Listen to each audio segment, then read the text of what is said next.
아멘.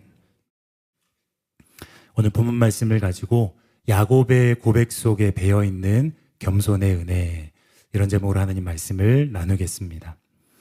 여러분, 우리가 야곱의 전 인생을 조망해 보면 그가 바른 방향으로 계속 나아갔다는 것을 알 수 있습니다.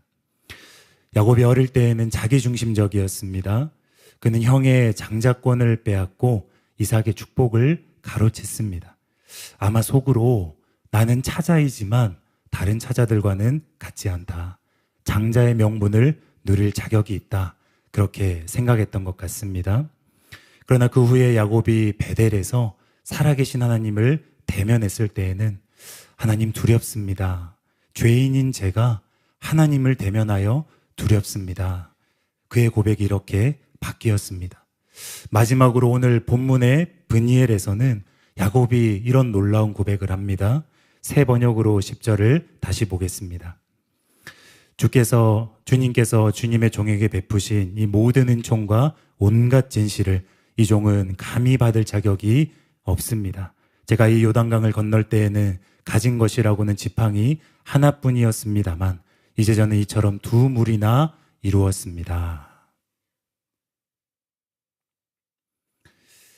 저는 주의 종입니다. 저는 주님의 이런 신실하신 은혜를 받을 자격이 없습니다. 모든 것이 하나님의 은혜입니다. 이처럼 야곱의 고백은 점점 겸손해졌습니다. 어떤 사람의 고백을 보면 그 사람이 자기 자신을 어떻게 생각하는지 잘 알 수 있는데 야곱은 실제로 겸손의 길을 걸어왔기 때문에 그의 고백 또한 점점 겸손해졌습니다. 야곱은 결국 이 겸손으로 인해서 오늘 본문에서 저와 여러분이 그토록 사모하는 브니엘의 하나님을 대면했습니다. 그는 새 이름을 받아서 이스라엘이 되었습니다. 평생의 수건이었던 에서와의 화해를 이루었습니다. 사랑하는 아내와 12아들과 수많은 재산들은 더불어 따라왔습니다. 이 모든 은혜의 비결이 바로 겸손이었습니다. 그런데 그의 겸손한 고백을 보면 특별히 야곱이 무엇을 추구하며 겸손의 길을 걸었는가? 하나님께서 야곱에게 어떠한 겸손을 구체적으로 요구하셨는가? 이것을 잘 알 수 있다는 것입니다. 저와 여러분은 브니엘의 하나님을 경험하길 원합니다. 저와 여러분은 은혜를 받았지만 더 큰 은혜를 받기 위해서 겸손한 자에게만 그 큰 은혜가 부어지기 때문에, 어디까지 이르렀든지 겸손한 자에게만 더 큰 은혜가 부어지기 때문에 저와 여러분 오늘 야곱의 고백을 통해서 그에게 임하였던 그 겸손의 은혜를 받게 되는 그 은혜가 부어지시길 예수님의 이름으로 축원합니다. 첫 번째로 따라해 주시기 바랍니다. 저는 주의 종입니다. 야곱의 인생은 이전에는 내가였습니다. 그의 관심은 오직 내가 장자가 되고 내가 복을 받고 이것이었습니다.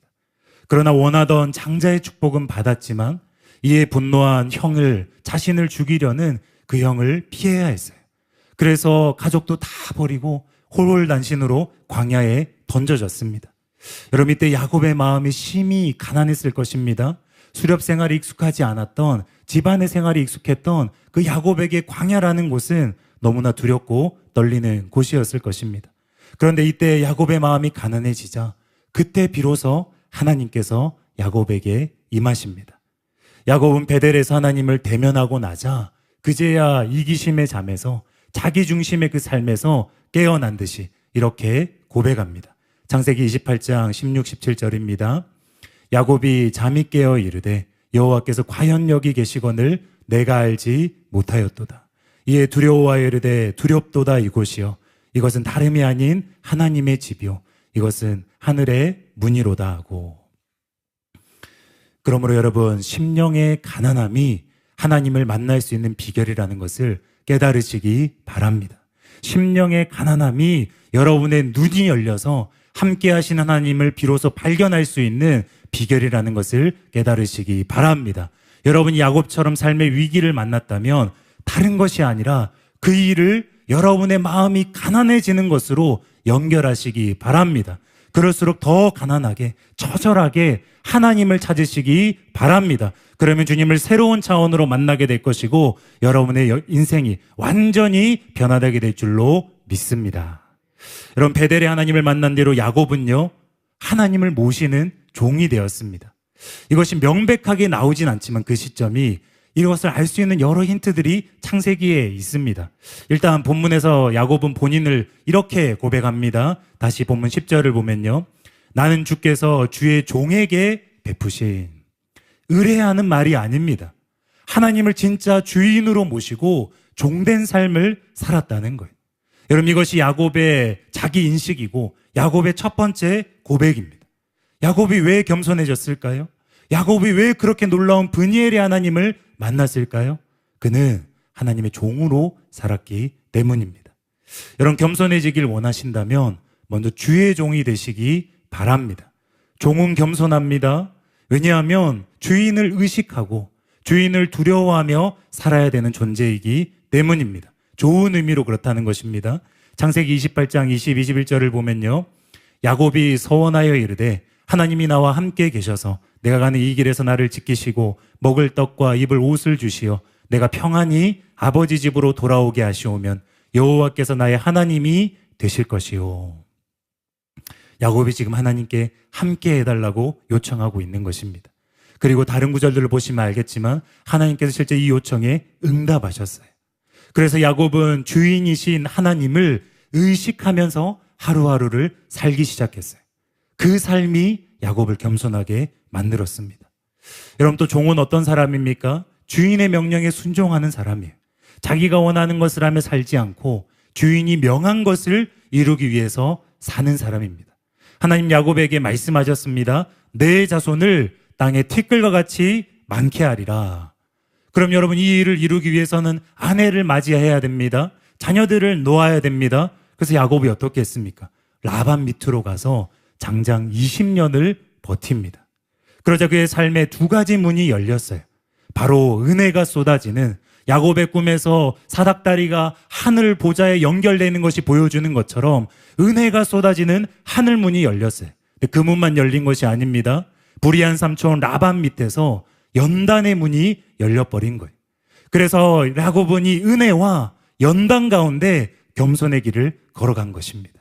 이것이 다음 말씀에 잘 나타납니다. 창세기 31장 38절에서 42절입니다. 내가 이 20년을 외삼촌과 함께 하였거니와 외삼촌의 암양들이나 암염소들이 낙태하지 아니하였고 또 외삼촌의 양떼의 순양을 내가 먹지 아니하였으며 물려 찢긴 것은 내가 외삼촌에게로 가져가지 아니하고 낮에 도둑을 맞았든지 밤에 도둑을 맞았든지 외삼촌이 그것을 내 손에서 찾았으므로 내가 스스로 그것을 보충하였으며 내가 이와 같이 낮에는 더위와 밤에는 추위를 무릅쓰고 눈 붙일 겨를도 없이 지냈나이다. 내가 외삼촌의 집에 있는 이 20년 동안 외삼촌의 두 딸을 위하여 14년, 외삼촌의 양떼를 위하여 6년을 외삼촌에게 봉사하였거니와 외삼촌께서 내 품삯을 10번이나 바꾸셨으며 우리 아버지 하나님, 아브라함의 하나님, 곧 이삭이 경외하는 이가 나와 함께 계시지 아니하셨더라면 외삼촌께서 이제 나를 빈손으로 돌려보내셨으리이다마는 하나님이 내 고난과 내 손의 수고를 보시고 어제 밤에 외삼촌을 책망하셨나이다. 여러분, 이 말씀에 과거의 야곱은 없습니다. 이 말씀에 과거의 야곱은 사라지고 없습니다. 자기 것을 챙기는 데 능하고 계산이 빨랐던 야곱의 모습이 온데간데 없이 사라졌습니다. 야곱의 모습이 얼마나 정직하고 충성스럽고 성실합니까? 이전 같으면 아내를 바꿔치기 하고 품삯을 속여서 바꿔치기 하는 이 삼촌의 모습에 도망가면 그만인데, 그 일을 접어버리면 그만인데 야곱은 왜 20년이나 사서 고생을 하고 있는 것입니까? 그것은 42절 말씀처럼 하나님께서 야곱과 함께 하시고 하나님께서 그 모든 것을 다 보고 계셨기 때문입니다. 하나님이 원하시는 그 자리를 피하려고 하지 않은 거예요. 하나님이 있길 원하는, 연단받길 원하는 그 자리를 벗어나려 하지 않은 것입니다. 그래서 야곱은 삼촌을 속이지 않았습니다.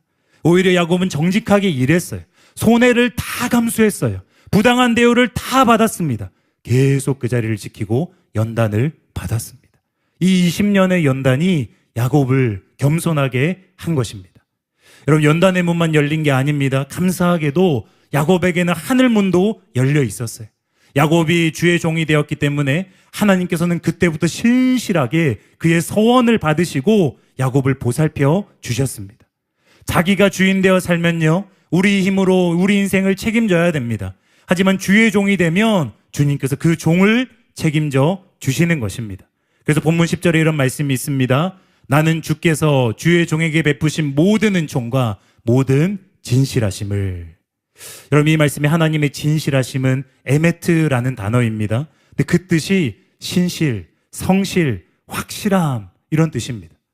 하나님이 야곱을 신실하고 성실하게 돌보셨는데 그 돌보심이 너무 확실하다는 거예요. 그 돌보심이 너무나 완벽하다는 것입니다.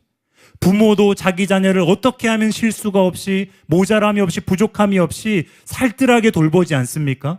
네, 완전하신 하나님께서 자녀들을 돌볼 때에는, 완전하신 하나님께서 그의 종들을 돌보실 때에는 진짜 완벽하신 거예요. 진짜 온전한 것입니다.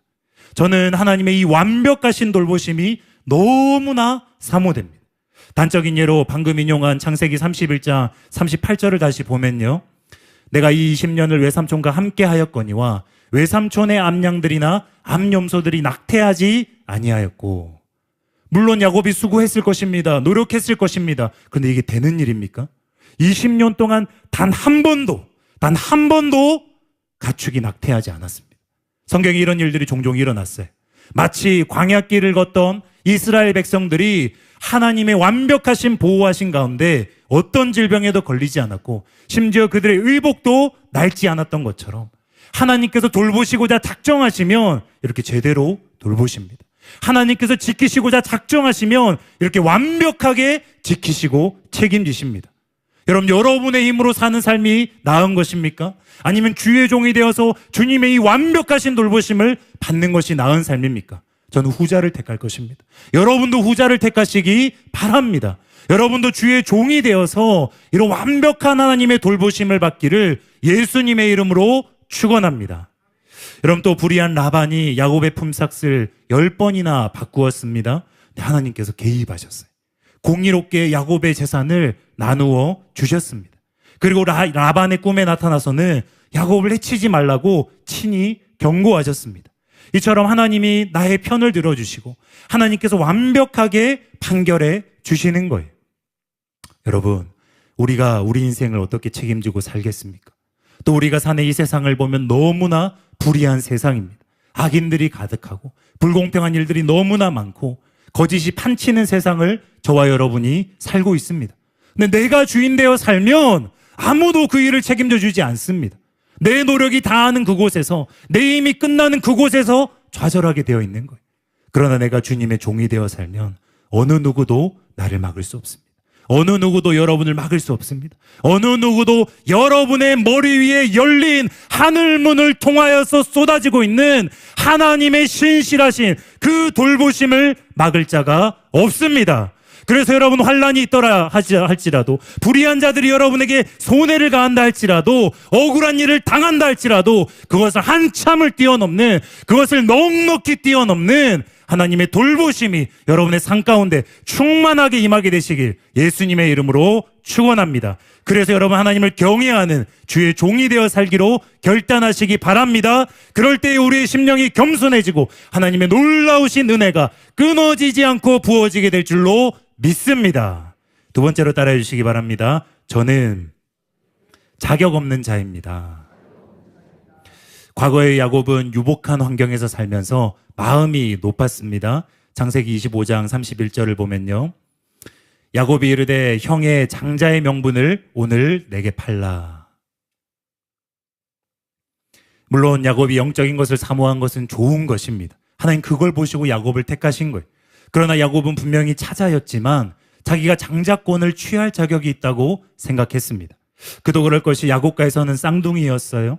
고대 근동에서는 장자가 차자보다 압도적으로 귀한데 조금 늦게 왔다는 이유 하나만으로 하늘과 땅 차이로 운명이 갈렸으니 얼마나 억울했겠습니까? 그래서 야곱은 배고픈 형에게 헐값으로 장자권을 취득하고 노쇠한 아버지를 속여서 축복을 받았습니다. 그런데 20년의 연단이 끝나자 야곱 속에서 내가 자격이 있다, 내가 자격을 얻을 것이다, 또 나는 자격이 있다, 이 마음이 완전히 사라졌어요. 그 마음이 낮아지고 낮아졌습니다. 본문 10절을 다시 보면요. 나는 주께서 주의 종에게 베푸신 모든 은총과 모든 진실하심을 조금도 감당할 수 없사오나. 장자가 되면 좋지, 축복받으면 너무 좋지, 그런 마음이 아닌 거예요. 은혜를 베푸셨는데 그 은혜가 너무나 크고 감사하고 그 은혜에 비하면 나의 모습들은 내가 생각해보면 정말로 자격이 없는 너무나 낮아진 마음으로 그 은혜에 감사드리고 감격하고 있는 거예요. 자기 자신에 대한 인식이 완전히 바뀐 것입니다. 이제 야곱은 자신이 아무것도 아니고 은혜 받을 자격도 없는 자라고 생각하고 있어요.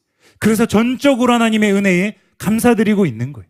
세 번역으로 보면 그 뜻을 더 분명히 알 수 있습니다. 다시 10절을 보면요.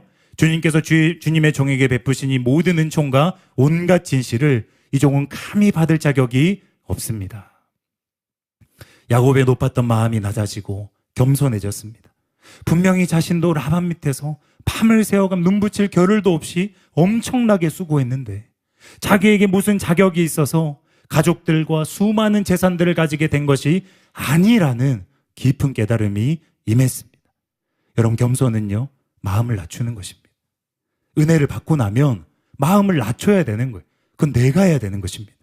회개하고 죄를 끊어내기로 결단하며 진지한 마음으로 나아가는 것도 내가 해야 되는 것이고, 은혜 받고 나서 마음 낮추고 그럴수록 겸비하면서 낮아진 마음으로 하나님 앞에서 사는 것도 내가 결단하고 내가 마음을 낮춰야 되는 거예요. 여러분, 겸손은 모든 일을 통해서 내가 자격 없는 자임을 깨닫고 하나님 앞에서 계속 마음을 낮추는 것입니다. 은혜를 받아도 자격이 있다고 생각하는 것이 아니라 그저 은혜를 베풀어 주신 하나님께 감사드리고 마음을 낮추는 것입니다. 야곱이 이처럼 그의 마음을 낮췄기 때문에 은혜가 끊어지지 않았습니다.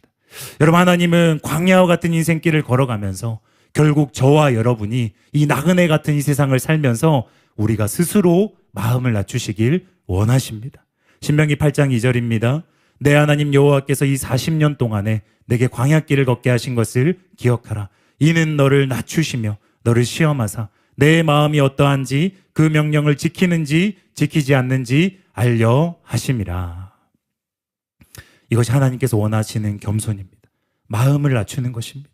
사람 쪽에서 반드시 해야 할 일이 있습니다.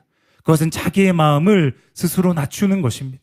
이처럼 스스로 겸비한 마음을 품는 것이 얼마나 중요한지, 심지어 그 악한 왕 아합도 하나님 앞에서 겸비했을 때에 그를 향한 심판이 연기되었습니다.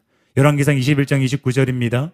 아합이 내 앞에서 겸비함을 내가 보느냐? 그가 내 앞에서 겸비함으로 내가 재앙을 저의 시대에는 내리지 아니하고. 르호보암, 보암도 비슷한 일을 겪었어요. 여러분, 또 겸비한 마음으로 기도하는 자에게 기도 응답도 그런 자에게 임하는 것입니다. 다니엘서 10장 12절을 보면요. 그가 내게 이르되 다니엘아 두려워하지 말라. 내가 깨달으려 하여 내 하나님 앞에서 스스로 겸비하게 하기로 결심하던 첫날부터 내 말이 응답받았으므로. 역대하 7장 14절입니다.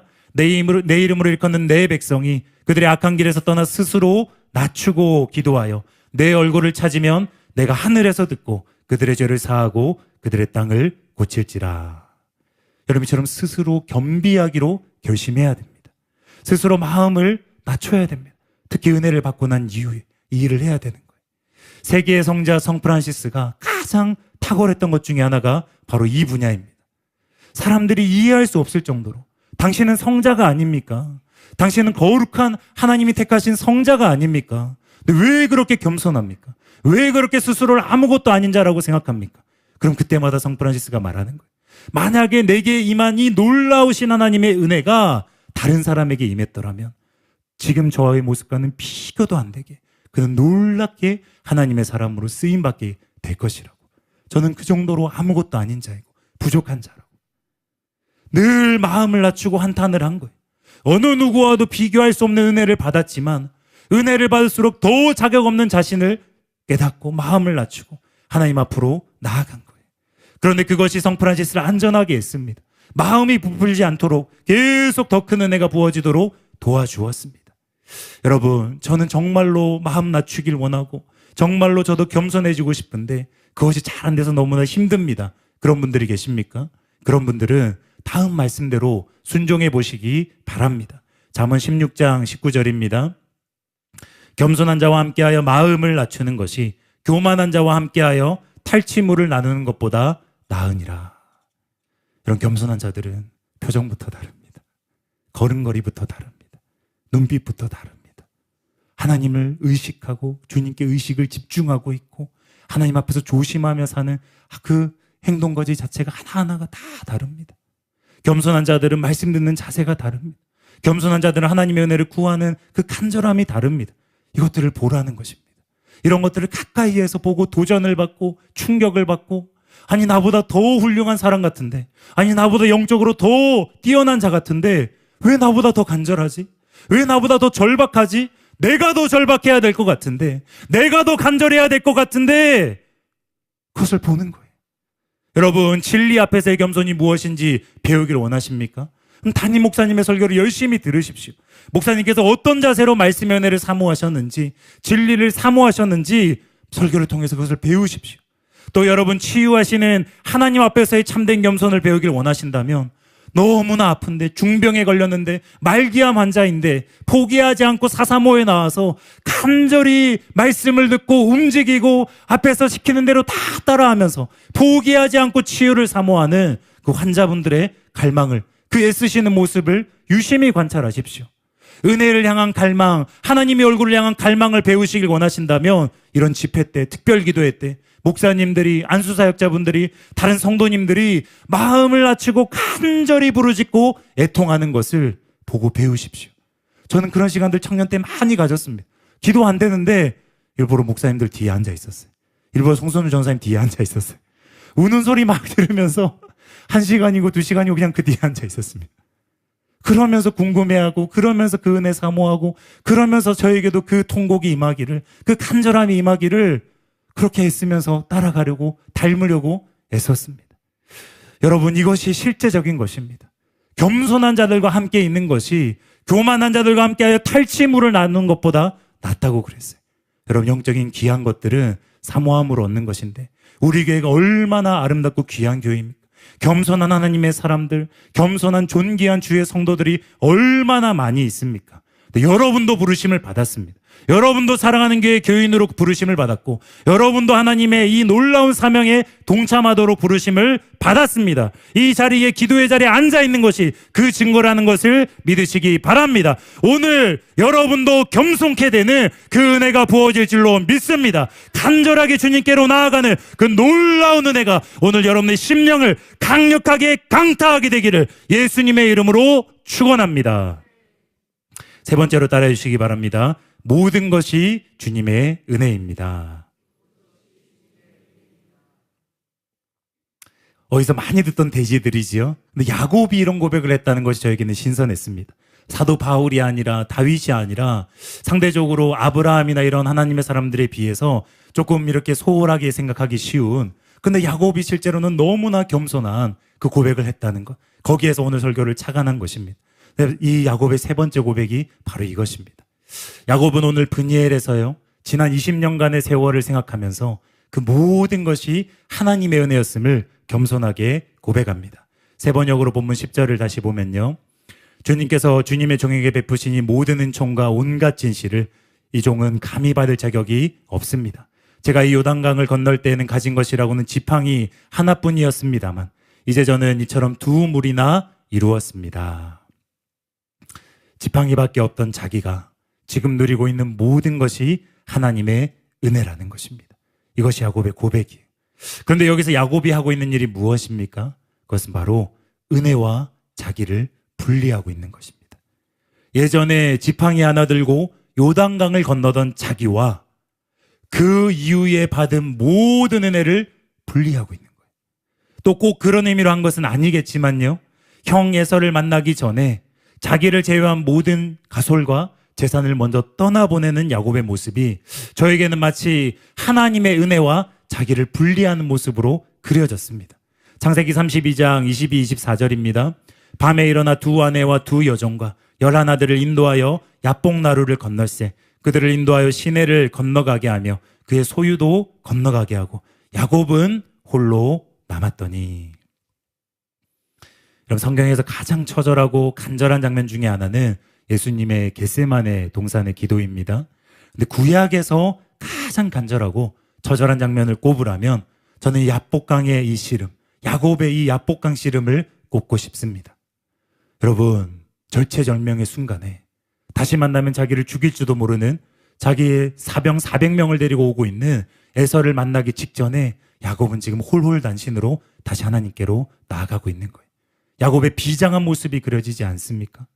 예전에 물푼으로 홀홀단신으로 베델의 하나님을 만났던 것처럼 그가 한 20년 동안 하나님의 은혜로 많은 은혜와 축복들이 자기에게 더해졌지만 마찬가지로 결정적인 지금 이 순간에는 하나님을 만나기 전에 다 보내는 것입니다. 다 분리하고 다 떼어내고 다시 한번 하나님 앞에 홀로 나아가는 것입니다. 간절하고 처절하게 나아가는 것입니다. 여러분, 저는 이것이 바로 은혜를 구할 때에 우리가 하나님 앞에서 가져야 될 모습이라고 생각합니다. 이처럼 모든 것이 하나님의 은혜라는 말의 다른 의미는 하나님이 아니시면 나는 무와 같다는 것입니다. 내게서 하나님을 빼고 은혜를 빼버리면 나는 무와도 같고 여전히 아무것도 아니라는 것을 처절하게 인식하는 것입니다. 아무것도 가지지 않은 것처럼 빈손으로 하나님께 나아가서 은혜를 갈구하는 것입니다. 여러분, 야곱은 과거의 자신을 기억하고 있습니다. 과거 요단강을 건널 때 가진 것이라고는 지팡이 하나밖에 없던나. 그래서 드릴 것이 없어서 돌베개 삼고 주머니에 잤던 그 돌베개를 하나님 앞에 제단 삼아서 예물 삼아서 거기에서 기름 바르고 예배를 드립니다. 드릴 게 아무것도 없었기 때문에. 형 에서에게 죽임을 당할까 봐 두려워하면서 도망쳤던 자신. 광야에서 수많은 위험에 노출되어서 정처 없이 떠돌던 자기를 잊지 않는 것입니다. 하나님이 많은 것들을 주셨지만 리더가 되었고 거부가 되었고 많은 것들을 누리고 있지만 여전히 그의 자의식은 여기에 머물고 있는 것입니다. 여러분, 바로 이것입니다. 우리는 은혜를 받은 뒤에 변화되고 난 뒤에 많은 것들을 누린 뒤에 바로 이 일을 해야 돼요.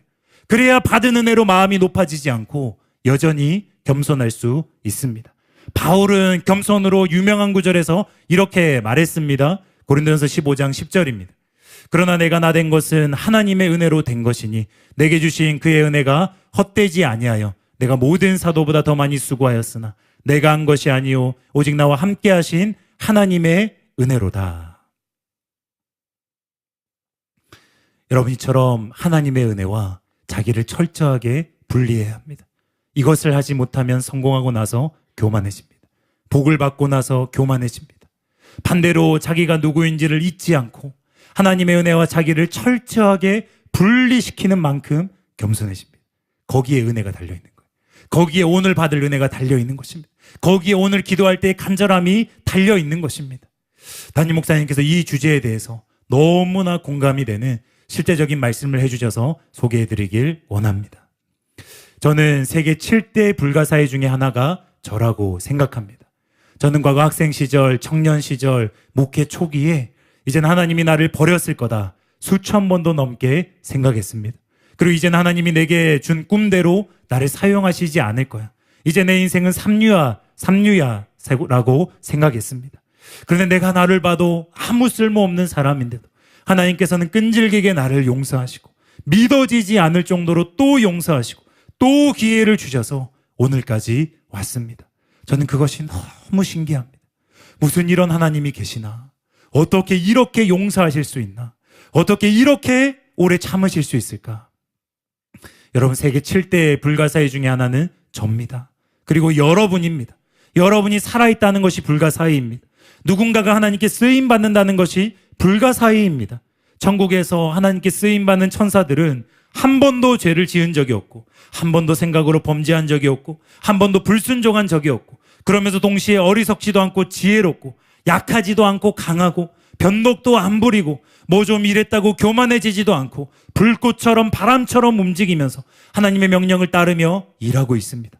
그런 하나님께서 뭐가 아쉬워서 우리와 같이 지혜도 능력도 없지, 약하지, 변덕 잘 부리지, 걸핏하면 삐지지, 시험 들지, 섭섭귀신 들어가서 알아주니 못 알아주니 하지, 다른 사람 크게 쓰면 시기하고 질투하고 일꾼들이 힘을 합하는 게 아니라 서로 험담하고 일하라고 은사 주시면 목이 힘주고 고개 들고 돌아다니고, 그런데도 우리가 하나님께 쓰임받는다는 것이 신비가 아니고 무엇이겠습니까? 세계 7대 불가사의는 다 교회 안에 있습니다. 바로 저와 여러분들입니다. 그래서 저는 웬 말인지 웬 은혜인지 하나님이 하나님이라서 살았다. 하나님이 사랑 같았으면 무슨 소망이 있었겠는가? 이런 생각을 자주 합니다. 하나님은 단순히 절대 주권자도 아니고 단순히 지혜자도 능력자도 아니고 하나님은 우리의 추측과 상상을 완전히 뛰어넘는 놀라운 사랑이십니다. 그래서 우리가 오늘도 호흡하며 살고 있는 것입니다. 여러분, 이렇게 우리도 자기 자신을 객관화해야 됩니다. 쓰임받을 자격이 있기 때문에 쓰임받는 게 아니에요. 쓸만하기 때문에 쓰는 것이 아닙니다. 잘하고 있다는 그런 공로의식에서 우리가 철저하게 벗어나야 됩니다. 하나님의 은혜를 지금 당장이라도 내게서 제외하면 내가 아무것도 아니라는 것을, 하나님께 쓰임받을 어떠한 자격도 없다는 것을 이렇게 철저하게 인식하고 살아야 된다는 거예요. 여러분, 저와 여러분은 스스로 어떻게 생각하고 있습니까? 혹시 하나님께서 주신 은혜가 자기 자신이라고 착각하고 있지는 않습니까? 또 자기의 노력과 수고를 과대평가하고 있지는 않습니까?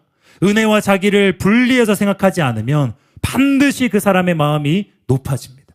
하나님이 창조하신 피조물에 불과한데 은혜로 빚어진 자기의 아름다움과 탁월함에 취해서 사탄이 되어버린 타락한 천사를 생각해 보십시오.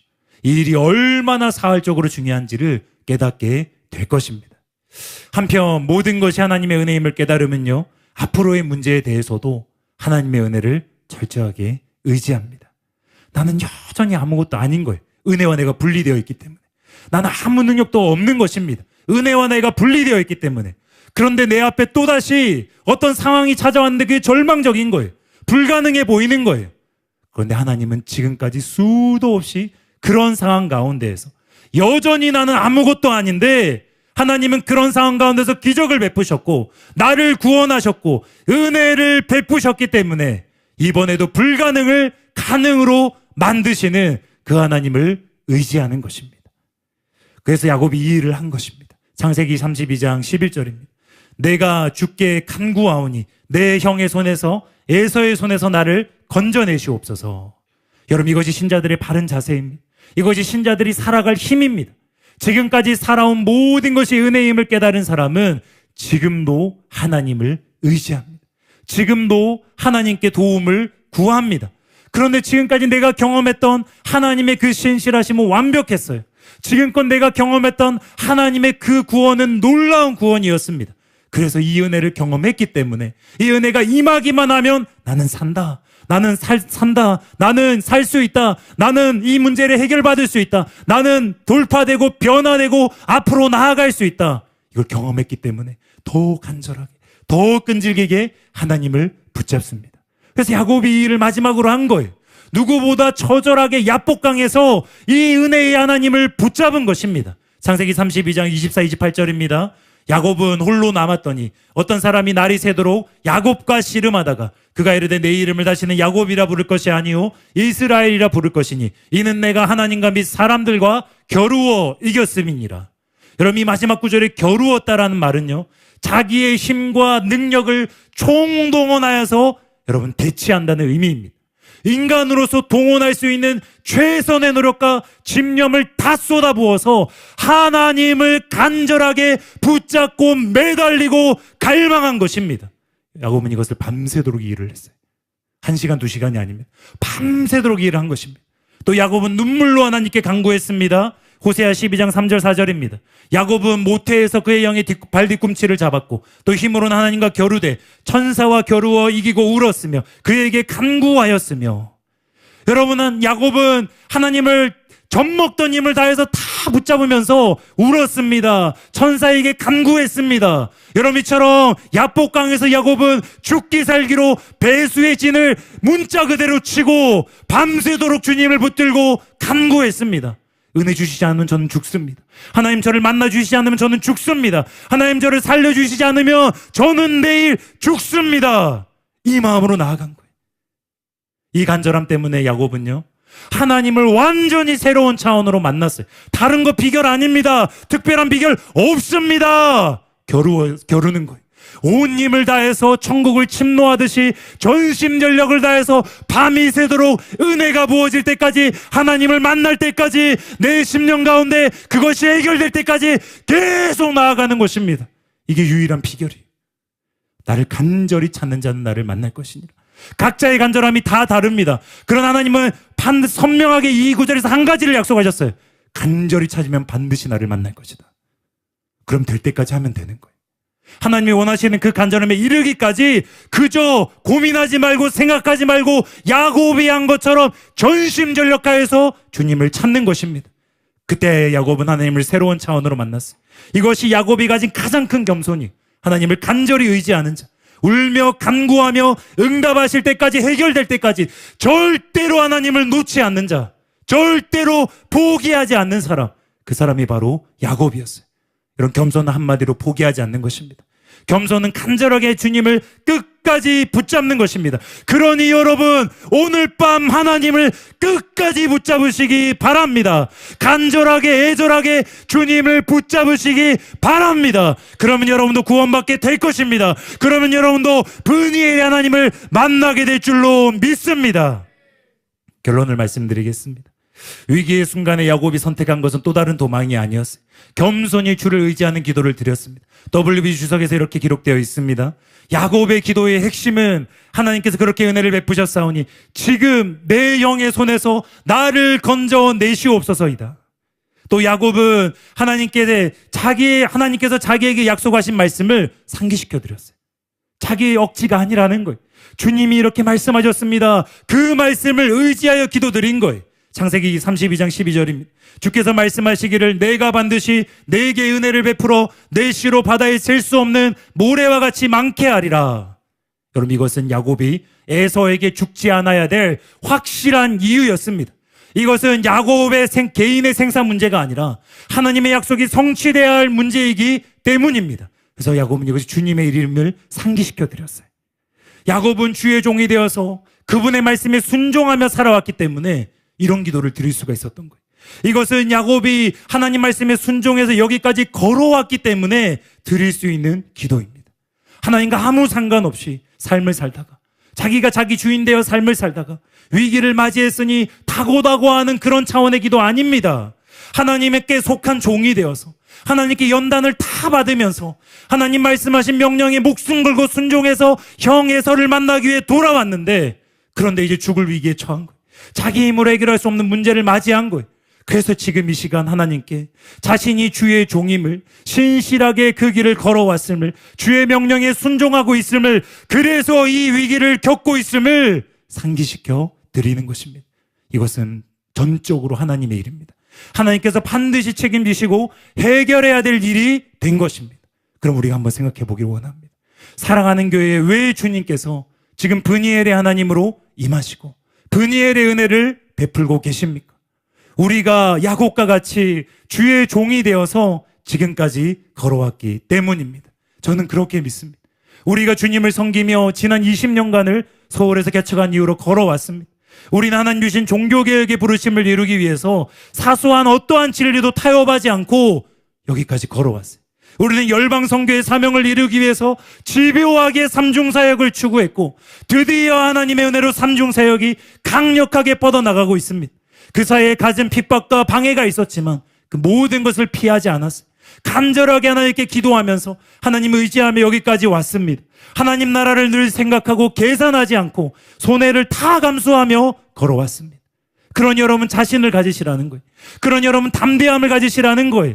그렇기 때문에 저와 여러분이 하나님 앞에 올려드리는 기도는 다릅니다. 하나님이 반드시 들어주시고 응답하실 수밖에 없는 기도입니다. 여러분, 하나님은 저와 여러분의 모든 상황을 다 알고 계세요.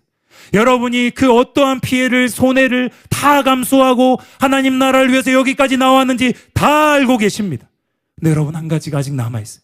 다만 중요한 것은 지금 내 마음이 야곱처럼 겸손하냐는 것입니다. 지금 우리 마음이 야곱처럼 간절하냐는 것입니다. 에서를 만나기 직전에 야곱이 선택한 것은 간구였어요. 인간적인 방법이 아니었어요. 하나님을 간절히 붙드는 것이었습니다. 밤새도록 울면서 온 힘을 다해서 천사가 자기를 축복해 줄 때까지, 하나님의 자신을 살려주겠다는 약속을 받아낼 때까지 씨름하고 또 씨름하고 또 씨름했습니다. 여러분에게 이런 간절함이 과연 지금 있느냐는 것입니다. 이번 특별기도회를 참여하면서 제 안에 큰 근심이 생겼어요. 큰 고민이 생겼습니다. 도대체 나는 왜 간절함을 잃어버린 것인가? 도대체 나는 왜 절박함을 잃어버린 것인가? 어린 시절에 중3 때 아버지께서 돌아가셨어요. 가난한 집에서 그렇게 자라났습니다. 아무도 알아주는 이 없었을 때 저는 간절히 하나님을 찾았어요.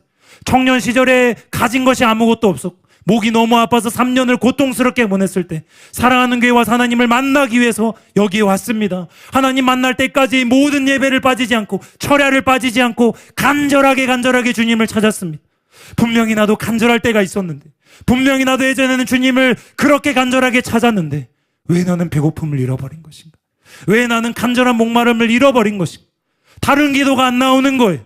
애통하는 마음으로 이번 주 내내 그것만 부르짖었습니다. 여전히 나는 모든 면에서 너무나 부족한데, 구원해야 될 영혼들이 너무나 많은데, 이 나라를 봐도 세계 열방을 봐도 탄식만 터져나올 정도로 어둡고 악한데 왜 나는 진짜가 되지 못하고도 간절하지 않은가? 왜 처절하게 은혜를 구하지 않는가? 탄식밖에 터져나오지 않았습니다. 그리고 주님 앞에 회개했어요. 주님, 제가 받은 것이 많아서 간절함을 잃어버렸습니다. 주님, 제가 가진 것이 많아서 절박함을 잃어버렸습니다. 주님께서 지금 나를 떠나시면 저는 아무것도 아니라는 것을, 무화도 같다는 것을 오늘 다시 한번 처절하게 깨닫게 하여 주시옵소서.